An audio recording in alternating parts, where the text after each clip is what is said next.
नमस्कार भाई सभी को, कैसे आप सब लोग। उम्मीद है कि सब लोग अच्छे होंगे, स्वस्थ होंगे और अपने आगे की तैयारी अच्छे तरीके से कर रहे होंगे। तो मेरे भाई मेरे दोस्त, देखिए सीएचएसएल की नई भर्ती आ रही है। भर्ती नोटिफिकेशन अपडेट, कितने पद होंगे, सिलेबस, प्री मेंस दोनों, एग्जाम पैटर्न, एज लिमिट है, सैलरी, एमटीएस जो है आपकी एमएस पोस्ट वाइज है, सिलेक्शन प्रोसेस, एलिजिबिलिटी, सब कुछ बात करेंगे, एक एक चीज को क्लियर करेंगे। वीडियो को लाइक और चैनल को सब्सक्राइब कर लेना, क्योंकि आगे की जो भी जनरल अपडेट है सबसे पहले आपको हमारे इसी चैनल के माध्यम से दी जाएगी। सबसे पहले देखिए क्या लिखा गया, एसएससी सीएचएसएल भर्ती 2026 संपूर्ण आधिकारिक ब्लूप्रिंट क्या कहता है, नोटिफिकेशन हम देखेंगे, सिलेबस, एग्जाम पैटर्न और जो प्रोफाइल की पूरी जानकारी लेने वाले हैं। 30-35 लाख उम्मीदवारों के बीच चयन सुनिश्चित करने की एक सटीक रणनीति भी आपको बताने वाला हूं। ऐसी रणनीति जिसको आप 100% जिससे लेकर आप सिलेक्शन पा सकते हैं 100% तक। अब देखिए मेरे दोस्त, मेरे भाई, नोटिफिकेशन कब आएगा, महत्वपूर्ण तिथियां। अगर मैं स्टाफ सिलेक्शन कमीशन एसएससी के तहत चलूं तो आपका पूरा सिस्टम कहता है, उम्मीद है कि अगस्त के अंत तक, यानी कि लगभग 25 से 30 अगस्त तक, ठीक है, 25 से 30 अगस्त के बीच बीच में आपका नोटिफिकेशन आने की पूरी संभावना है। आप इसको 5 सितंबर तक मान लीजिए, क्योंकि ज्यादा डिले होता आपका इतना टाइम लग सकता है 5 सितंबर तक, ठीक है, 5 सितंबर तक आपका आ सकता है नोटिफिकेशन। अब देरी का कारण है, एसएससी कैलेंडर वर्तमान में सिलेक्शन पोस्ट और सीजीएल परीक्षाओं जैसे सितंबर के मध्य के काल व्यस्त है। सीजीएल की भर्ती इसका एग्जाम मध्य में आपका सितंबर के। टीयर 1 जो नवंबर दिसंबर 2026 के आसपास आयोजित होने की प्रबल संभावना है। किसकी बात हो रही है, टीयर 1 की, ये सीएचएसएल की बात हो रही है, सीएचएसएल भर्ती की बात हो रही है कि आपका नवंबर दिसंबर के मध्य में होगा, ठीक है। यहाँ पर बता दिया, अगस्त से सितंबर आपका नोटिफिकेशन, अक्टूबर नवंबर आपका नवंबर दिसंबर में आपका एग्जाम, इस तरीके से यहाँ पर बताया गया है, नवंबर दिसंबर में आपका एग्जाम, ठीक है। अब देखते हैं आगे क्या बताया गया।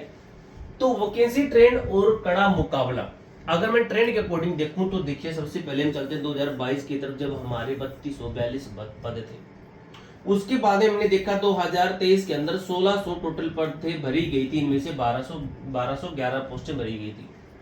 2024 ये वर्ष की बात हो रही है, भरी गई 3427 टोटल पद कितने थे हमारे, 3712 पद थे, टोटल पद भरे गए 3427। उसके बाद 2025 के अंदर 3000 पद थे, 3 के 3000 भरे गए। उसके बाद में 2026 के अंदर हम कह रहे हैं कि इतने ज्यादा भी नहीं, कम भी नहीं, लेकिन इस बार थोड़े से ज्यादा होने की संभावना है, 3 से 4000 पद होने की पूरी उम्मीद है। देखिए पहले साल ज्यादा है, उसके बाद कम है, ज्यादा है, कम है, तो जाहिर सी बात है ज्यादा ही आपके पद आएंगे। हर साल 30-35 लाख उम्मीदवार फॉर्म भरते हैं, केवल सिलेबस के अनुसार पढ़ाई और मॉक टेस्ट से ही सफलता संभव है।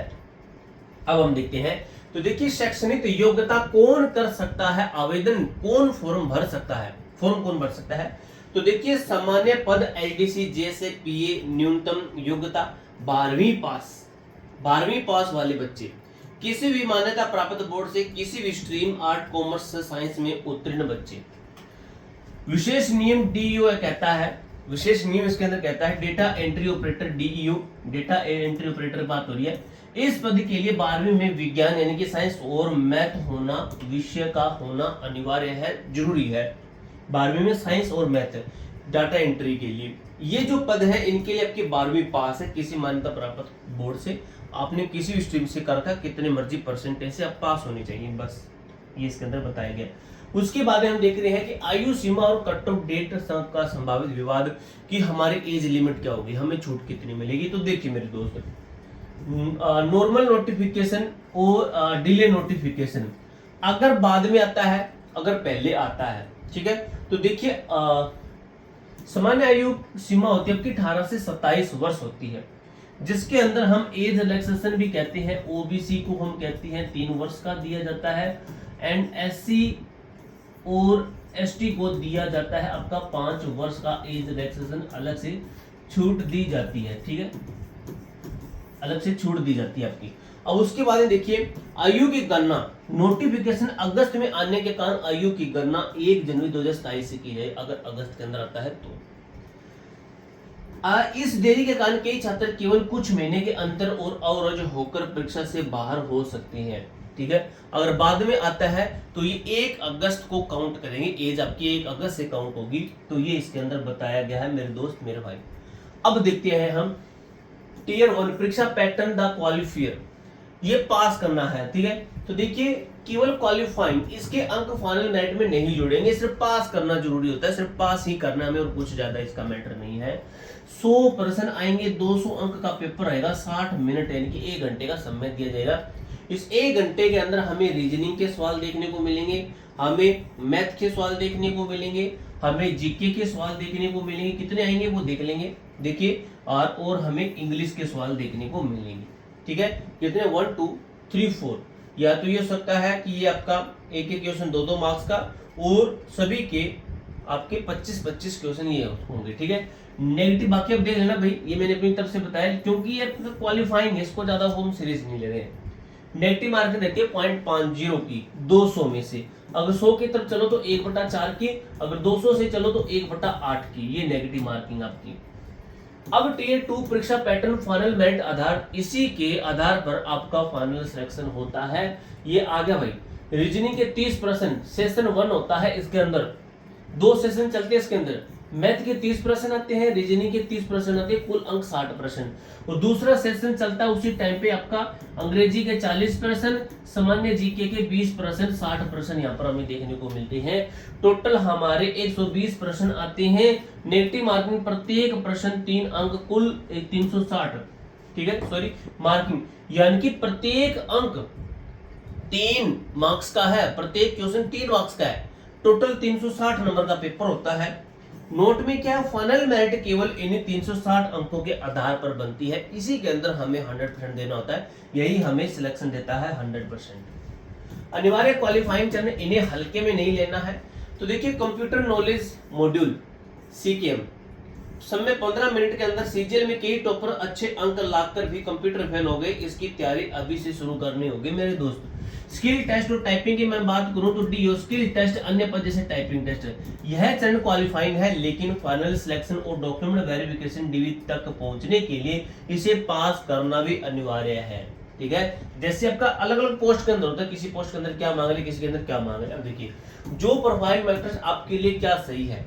सबसे पहले मैं कार्य की बात करूंगा LDC JSA की, तो कार्य इनके अंदर रहता है कलर की ड्यूटी है, फाइल वर्क, रिकॉर्ड मेंटेनेंस है, ठीक है। उसके बाद में अगर मैं बात करूं पोस्टल असिस्टेंट के कार्य का, तो यहां पर इनका कार्य रहता है, देखिए भाई, पहले LDC JSA का कार्य ये है, और माहौल कैसा प्रॉपर ऑफिस डेस्क जो कंप्यूटर पर कार्य करना होता है। उसी के बाद में PA की बात करूं तो ये काम रहता है डाक पोस्ट हैंडलिंग, और माहौल कैसा रहता है, थोड़ी भागदौड़ रहती है, और कभी कभी नीरस कार्य, मतलब थोड़ा सा हार्ड काम दिया रहता है। अगर मैं डाटा एंट्री DO की बात करूं तो कंप्यूटर पर डेटाबेस सेटल करना और बनाना, AC ऑफिस में बैठकर शुद्ध कंप्यूटर कार्य करना, ठीक है, शुद्ध लिखा गया, शुद्ध कंप्यूटर कार्य करना। सैलरी स्ट्रक्चर और पे लेवल की बात करूं तो LDC JSA की आपकी बेसिक पे रहती है इतनी इन हैंड, ठीक है। सैलरी लगभग आपकी 35 से 40 हजार चली जाती है, ऑफिशियल भारत सरकार की तरफ से इतनी सैलरी दी जाती है। डाटा एंट्री की बात करूं तो लेवल 4 से 5 की दी जाती है, और इनकी लगभग सैलरी 55 से 60 हजार तक चली जाती है, भारत सरकार की तरफ से इतनी सैलरी दी जाती है। करियर ग्रोथ और प्रमोशन की सीढ़ी में बात करूं तो सबसे पहले अगर आप LDC JSA बनते हैं, उसके बाद आप UDC बनते हैं, अपर लेवल के जो बनते हैं, उसके बाद आप असिस्टेंट बन जाते हैं अगले 4 से 5 साल के अंदर। देखिए 3 साल के बाद आप UDC बन जाएंगे सीधा, उसके बाद 4 से 5 साल के अंदर आप असिस्टेंट बन जाएंगे, और उसके बाद 10 से 12 साल बाद आप सेक्शनल ऑफिसर बन जाओगे, स्टार वाले। देखिए अगर मैं ये 3 साल जोड़ू, ये 4 साल जोड़ू, तो कितने 7 साल के बाद में, तो आपका क्या है 7 साल के बाद में आप सीधा यहाँ पर पहुंच जाओगे, यानी कि 10 से 8-10 साल के अंदर आप यहाँ पर पहुंच जाओगे इस पोस्ट के ऊपर, ठीक है। उसके बाद देखिए सफलता का ब्लूप्रिंट, सिलेबस के अनुसार आज ही पढ़ाई करनी होगी, प्रीवियस ईयर के पेपर लगाने होंगे, प्रीवियस ईयर के सेट लगाइए, नियमित मॉक टेस्ट देने होंगे, तब जाकर मेरे दोस्त आप ये कह सकते हो कि हमारा सर 100% सिलेक्शन होगा। तो डाउट कोई क्वेरी हो कमेंट बॉक्स में पूछ सकते हो। मिलते हैं दोस्तों नेक्स्ट वीडियो के अंदर, तब तक के लिए जय हिंद जय भारत।